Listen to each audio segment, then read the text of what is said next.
Quand on fait un film dramatique comme Le bruit des glaçons, avec Jean, donc on n'est pas supposé dire qu'il est dans le film, mais il va faire un petit clin d'œil, on a beaucoup rigolé. Façon d'exorciser, je pense, la noirceur du sujet.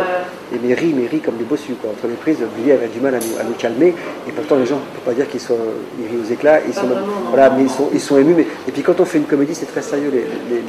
Les plateaux de Chaplin, paraît-il, étaient monstrueusement réglés comme de papier à musique, parce qu'on essaye des choses, parce qu'on essaie de trouver de l'inspiration, parce que ça marche pas tous les coups, puis il y a des scènes, on y croit beaucoup, puis elles marchent pas du tout, on le sait, puis alors on dit ça c'est parti de la poubelle, puis la journée avant on n'a rien de bien. Donc tout ça fait qu'il y a une tension, mais qui est plutôt créatrice de choses positives, mais c'est pas la grosse détente. Bizarrement. La comédie est une chose sérieuse, je ne sais plus qui disait ça, mais c'est vrai. Et là, je prends Chaplin, qui est peut-être la seule référence classique du cinéma, c'était quelqu'un qui était extrêmement sérieux sur son plateau, très minutieusement, répétait ses acteurs. Il y a des claps dans les archives de Chaplin, pour ce qu'on a pu en sauver, il y a des claps avec marqué 500e prise. 500e prise. Donc il refaisait, il arrêtait, il reprenait les scènes 3 mois après, parce qu'il avait une autre idée. Enfin, donc ça rigolait pas. Hein, voilà. Et les moments dramatiques. Le Grand Soir, j'ai beaucoup rigolé. Le Grand Soir était entre drame et comédie, on s'est beaucoup amusé. Voilà. Sur mes films, je m'amuse pas trop. Et c'est ça le paradoxe des actualités. C'est pour ça que les actualités, je trouve le truc le plus dangereux de notre quotidien, c'est les actualités. 5 minutes de France 2 d'actualité, vous avez le cafard pour toute la journée, parce que soit c'est des catastrophes, vous ne pouvez rien y faire, et vous ne pouvez pas même pas aider, rien, mais vous vous sentez coupable d'être en bonne santé, d'avoir un travail et de bien manger. Donc vous vous sentez coupable, ou alors on vous lance des choses absolument terrifiantes, ou un futur dévastateur. Vous voyez, donc, et ça, je trouve que c'est un vrai poison, ça frilorise les gens beaucoup. On cherche à expliquer. Mais le drame humain vient de l'éducation, c'est dès l'école. On nous met déjà en compétition les uns avec les autres. C'est pas parce qu'on est un cancre qu'on est un raté, mais c'est quand même ce qu'on croit. C'est une constate, j'étais un gosse assez moyen, c'est ce que j'ai cru pendant très longtemps, quoi. Et c'est faux. Et il y a simplement des structures mentales qui sont plus scolaires que d'autres. Et souvent des types brillants à l'école rament complètement dans la vie derrière, et cette cotation de valeur, elle est fausse. Après, l'histoire de France, on nous apprend à l'apprendre, on ne nous apprend pas à la juger. Il ne faudrait pas la juger. 1515, bon, Napoléon François Ier, Marignane, tout ça, mais pourquoi il était là-bas? Quel besoin poussait ce mec à aller faire tuer des hommes pour aller piller, je ne sais quoi. C'est ça qu'il faudrait raconter aux gamins, leur expliquer. De même qu'un corps humain qui fonctionne, il faudrait raconter aux gamins. Un gosse qui court dans la cour de récréation, je suis sûr qu'il serait intéressé de savoir comment ça fonctionne. Mais on leur fait faire calcul mental, la récitation, le machin, on les formate pour un système dans l'espoir de les rendre productifs. Ou on les transforme en vache à lait, consommateurs, ou on les rend en prédateurs, c'est-à-dire industriels. C'est vrai, les meilleurs deviennent des prédateurs.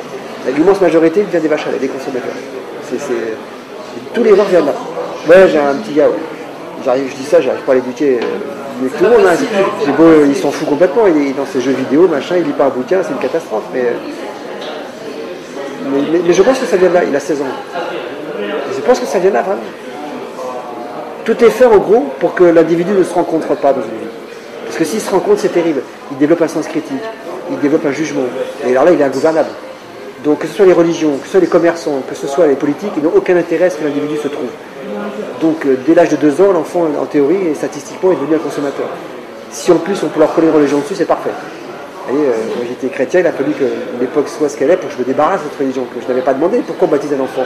Pourquoi on lui fait faire attendant qu'il ait 20 ans, qu'il ait un esprit critique? Enfin, j'enfonce des portes ouvertes, hein, je m'en excuse, mais c'est vrai. Ces 3 valeurs dominantes, ben, elles font un mal de chien, l'individu n'est plus lui. Voilà, sans même se rendre compte, il est assujetti à des règles. Un mec qui est religieux, qui sont des familles religieuses, c'est une catastrophe. Vous voyez, voilà. Bon, voilà.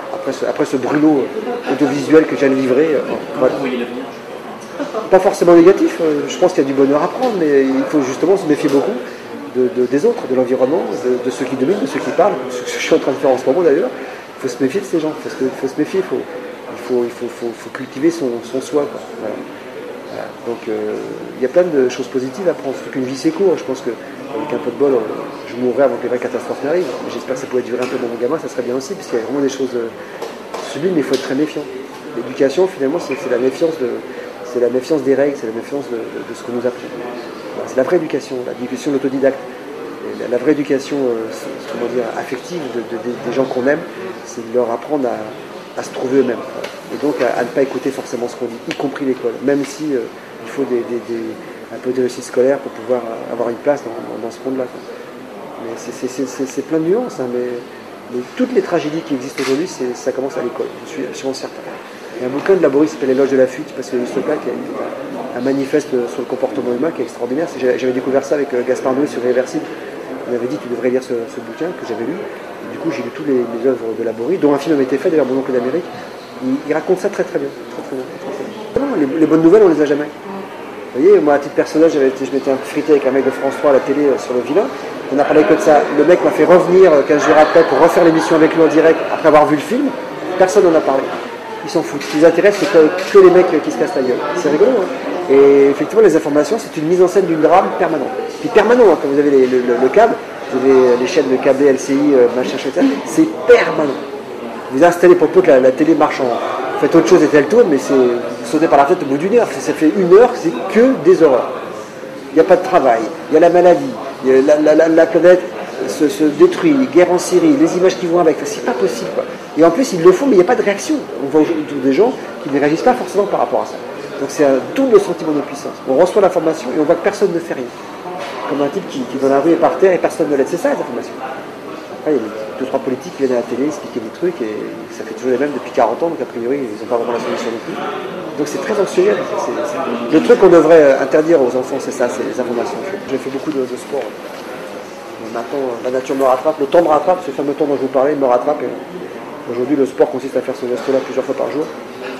Chez vos collègues de France 2, on a vu 2 très bons verres de Montcalmé. Et c'est bien, c'est très sympa. Très festif. 2 verres de Montcalmé, le poiré avec un type qui s'appelle Fred, qui est là-bas d'ailleurs, avec sa chemise rose, une sorte de gros malabar très sympathique. Et qui nous a fait des tartines de gorgonzola, enfin bref, je ne me rappelle plus de la fin de l'émission. On est parti en rampant et en vomissant partout à France 2. Donc, voilà. Sympa pour les familiers. Voilà. Non, je m'excuse, hein, avec le vomi, je m'excuse.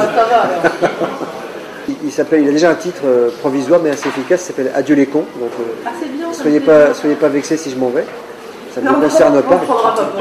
J'aurais pu terminer l'interview, je l'ai déjà fait. Adieu les cons, et je me barre là. Et j'ai commencé, mais je suis laborieux, en 6 mois j'ai écrit 20 pages, donc je pense que au siècle prochain vous aurez, je pense, un papyrus avec le scénario dessus. Et c'est vrai que je suis très lent à écrire et j'en souffre parce que à chaque fois je me dis tu t'es bien fait une montagne et puis en fait c'est un temps de décantation qui est très lent. Chaque porte qui s'ouvre, il y en a 14 derrière, je sais pas laquelle prendre. Petit à petit, l'âge venant, c'est clair que je ne ferai plus le diriger, mais ça ne me dérangera pas plus que ça. J'aurais bien épuisé mon contentement. Je ne voulais pas que mon père soit au courant, d'ailleurs quand il a vu le spectacle Les Berniers, on peut pas dire qu'il était enchanté. Donc voilà. Il est mort, donc c'est sûr que là, maintenant il s'en fout un peu. Mais sur un film comme Le Créateur, il a commencé à s'intéresser un peu à ce que je faisais quand même. La maladie de Saxe, Le Créateur. C'est vrai qu'au début, il disait pourquoi tu fais Bernier après l'enfance que tu as eue, il ne comprenait pas, je me mettais à sa place. Ouais, c'est vraiment faire de la peine à des gens qu'on aime sans même s'en rendre compte. Parce que le débat n'était pas personnel, je voulais être le pourfendeur d'un monde injuste, etc. Ce que je continue plus ou moins à raconter, c'est très, très naïf et idéaliste. Mais tout d'un coup, c'est vrai que l'entourage se sent visé. Se sent visé. En plus, une rumeur au début, c'était ma vie, quoi. J'ai grandi avec des Berniers, mais j'ai jamais été. J'étais super bien élevé. Mon père était médecin brillant. J'ai fait des super études. J'espère qu'avant de mourir, il m'aura pardonné. Mais bon, on ne sait jamais ça.